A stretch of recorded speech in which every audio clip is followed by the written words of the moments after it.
Picture this. It's a bright Monday morning. The smell of bagels wafts through your apartment, and your coffee is just the right shade of existential dread. Then your phone buzzes with an alert that makes you spill half of it on your laptop. Breaking: federal authorities launch nationwide Operation Safeguard. Mass deportations begin today. Oh, you thought Operation Safeguard was just another government memo nobody reads. Cute. Welcome to the future, or at least what passes for it now. Suddenly, the streets are filled with men in fatigues who look suspiciously like they skipped their last game of Call of Duty to come and play real life. National Guard units set up checkpoints on every major interstate. Highways are suddenly not for commuting anymore. They're for questioning your citizenship. You try to go to work, but the lane with your car just got turned into a detention corridor. Traffic jams are now a subtle metaphor for the collapse of civil liberties. And the air. Oh, the air is thick with fear, confusion, and a hint of what might be tear gas. Across the nation, citizens are watching their neighbors disappear into unmarked vans while local news anchors struggle to read the teleprompter without screaming into the camera. This isn't dystopian fiction. This is your Tuesday morning reality. Let's talk numbers because apparently, that's how the government likes to justify chaos. Estimates suggest millions of undocumented migrants could be targeted. No, that's not a typo. Millions. And yes, they might have jobs, kids, pets, and Netflix accounts, but apparently that's secondary to the imperative of enforcing the law. Local police are caught somewhere between helping maintain order and trying not to get sued into oblivion, which, honestly, is a full-time job all by itself. Now, for those of you who enjoy nuance, consider this. The military isn't exactly trained for social work. Their primary expertise is in tactics, strategy, and, let's be honest, intimidating people into doing what you want. So, when a father is trying to explain to a heavily armed soldier that yes, his child is a U.S. citizen, and no, he does not want to be taken into custody, things get tense. Think awkward family dinner meets boot camp. Except the mashed potatoes are fear, and the gravy is bureaucratic paperwork. And let's not forget the cities. Major metros like Los Angeles, Houston, and New York are suddenly transformed into scenes that look like a cross between a military exercise and a low-budget apocalyptic movie. Roadblocks, drones hovering overhead, armed checkpoints outside schools. Remember when you complained about traffic? You thought that was bad. That was nothing. Now you're actively afraid of being waved into a truck that doesn't have Wi-Fi.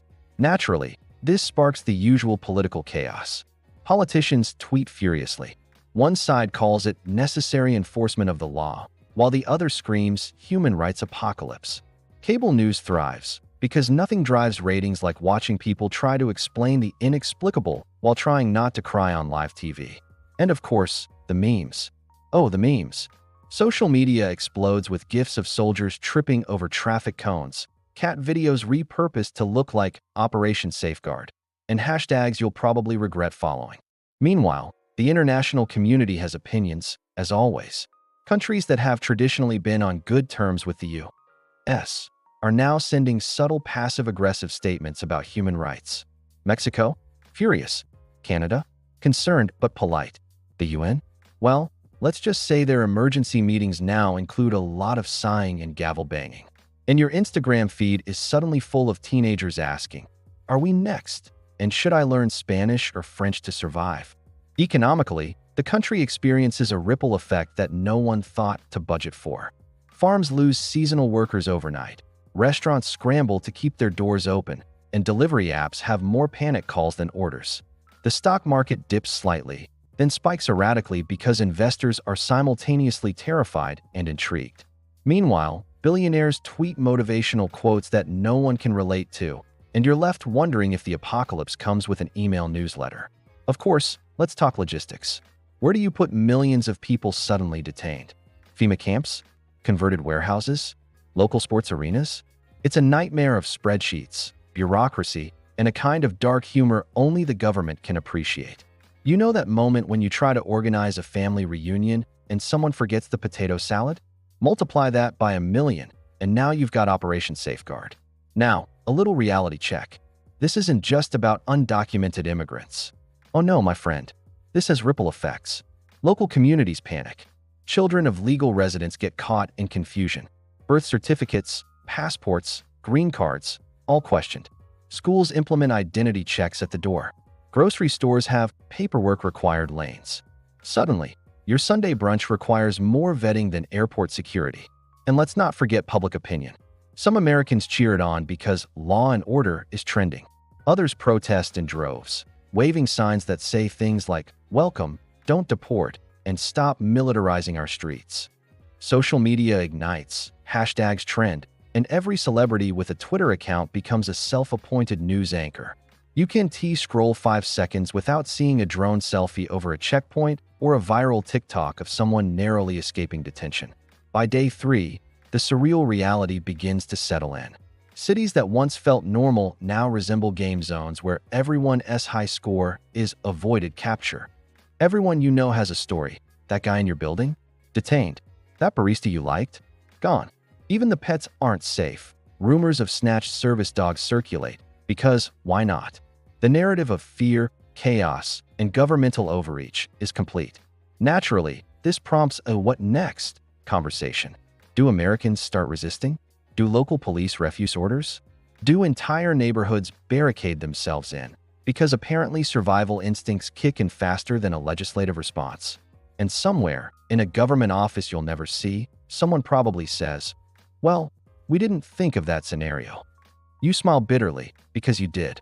And so, dear viewer, as you sit there in your living room, sipping whatever coffee hasn't gone cold, you realize, this isn't just a thought experiment anymore. It's a terrifyingly plausible scenario where millions of people suddenly vanish from their lives, streets are militarized, and the line between law enforcement and chaos is thinner than a government-issued mask. Sure, you might laugh nervously at the memes, or scroll past a viral TikTok of a drone hovering over your neighborhood, but the point remains. A nationwide militarized deportation campaign isn't just a policy. It's a societal earthquake with aftershocks that touch every corner of life. Politics, economy, families, pets, and yes, your daily coffee routine. And if this doesn't make you pause, just imagine explaining it to your kids someday. Back in my day, they actually militarized entire cities to deport people. And we thought homework was hard. So, next time you see a breaking news alert about some new operation nobody fully understands, just remember, in the US, the line between policy and dystopia isn't always so clear.